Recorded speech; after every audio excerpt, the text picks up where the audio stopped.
right, so let's learn a little bit more about the, I guess you'd say, the math behind what we're doing. So let's talk about placing objects in three-dimensional space, specifically for Unreal Engine. Now, in Unreal, we have the transform component.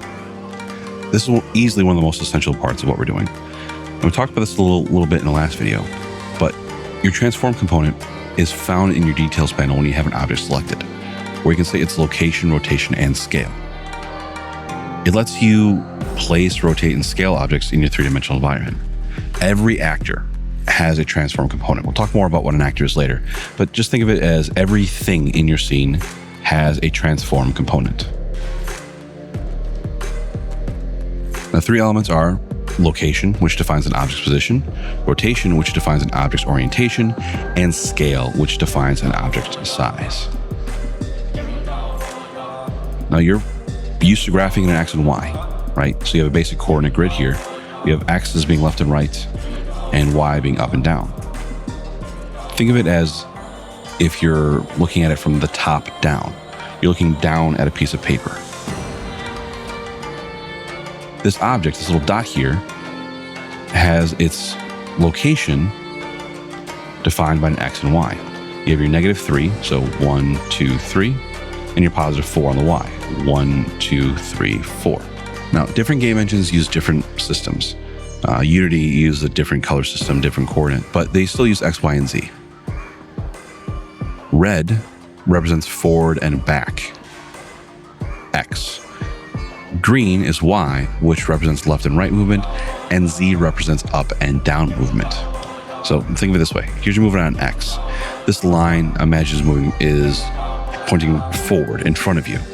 As in, if you look up from your desk or your phone and look forward, that is your forward X. The middle of that line, imaginary line, is the origin, X of 0. Behind you is -X. In front of you is +X. Here we have a little rupee, a little diamond. Its position right now is 0 on X. And we don't care about Y and Z for this moment.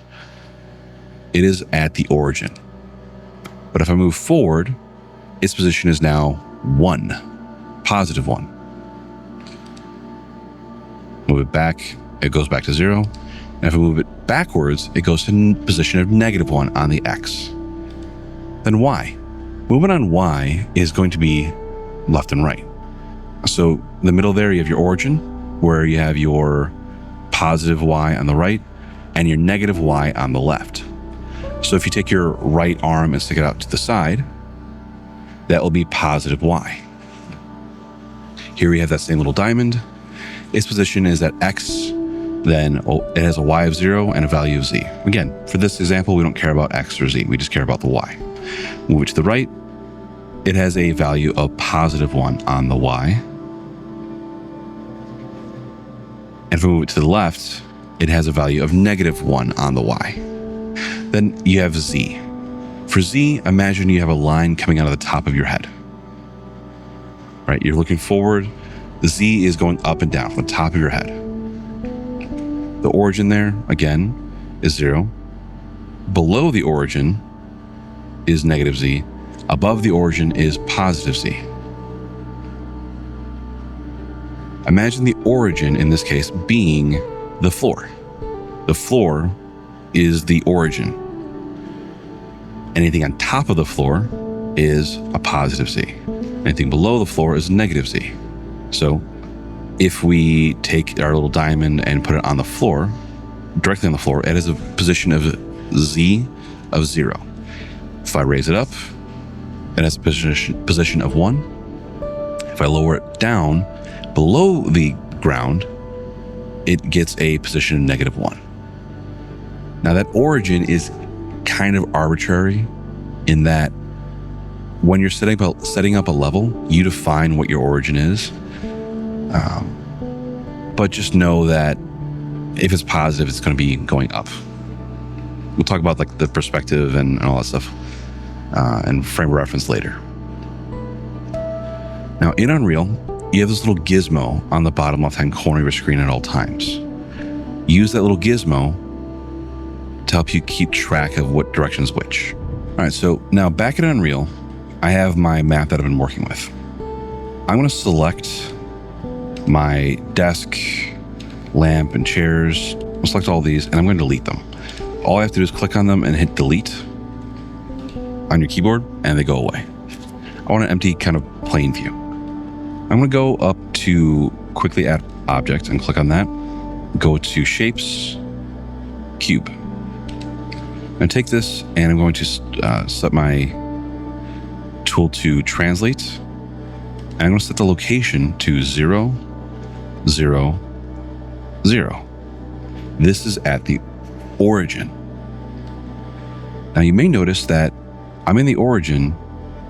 The cube is halfway above and halfway below the ground.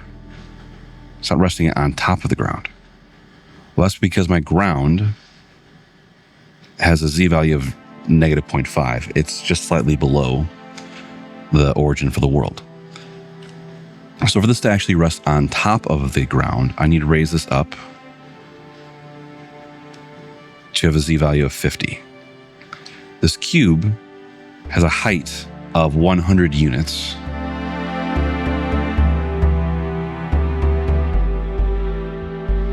And the pivot point for it, so the point that we actually are placing in space, is right in the middle.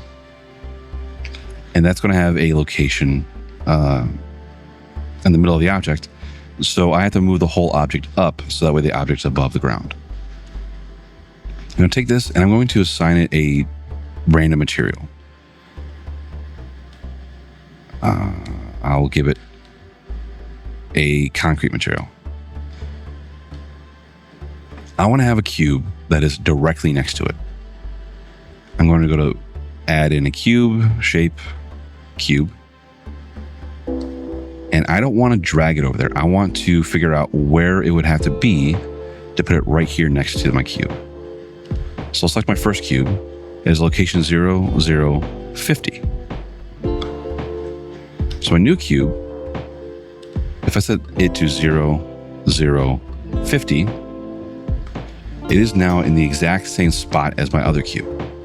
I want it next to it. What would the value be to put it next to it? Remember that X is forward and back, Y is left and right, and Z is up and down. Take a guess as to what you think the location would be for my second cube to put it right next to my first cube. I know that location on X is going to be 0. It's going to stay the same because I don't want it moving forward and backwards. I just want it moving to the side. I know it's going to have a value of the Z value of 50 because it's going to be the exact same level. So the only thing I can change really is the location on the Y. I'm going to set it to 50. Oh, that didn't quite work because the origin is 50 over. It's still overlapping. So what if I set the location to 100? There we go. Because my cube is 100 units wide, to have it be shifted all the way over, I set the location to be 100. I'm now going to give this a basic material so I can tell the difference between them easily. I now have my two cubes. Your challenge now is to add in a third cube directly to the left of my first cube. All right, so go ahead and do this. Then figure out what the value would be to put another cube in directly to the left of it. All right, well, I'm going to go ahead and add a new cube. Set my location on the X to be 0, on the Y to be 0, and the location on the Z to be 50. And I want it to be the left. All right, so to get to the right, it was a positive 100. So to get to the left of my new cube, it's going to have to be a negative 100. And there we go. I now have 3 cubes directly next to each other. Again, I'll just put a different material on this so we can see them clearly defined. Doesn't matter what you use. Now your challenge is, I want you to add in a cube directly in front of my first cube. So I want it to be in front of. Give that a shot. I'll show the answer in a moment.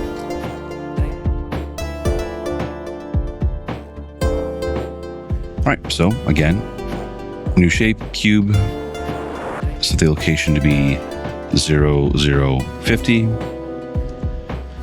And if I want it to be in front of, I need to add it to the X, right? So if X is forward and back, if I want it to be in front of, I have to set the location on the X to be 100. And there we go. I now have 4 cubes in the different directions. I'll set the material of this to against something else, just so, again, we can easily see which it is. I don't care which one it is. There we go. I now want you to add a cube to be the back, and then above, on top of that first cube. So go ahead and do both of those really quick.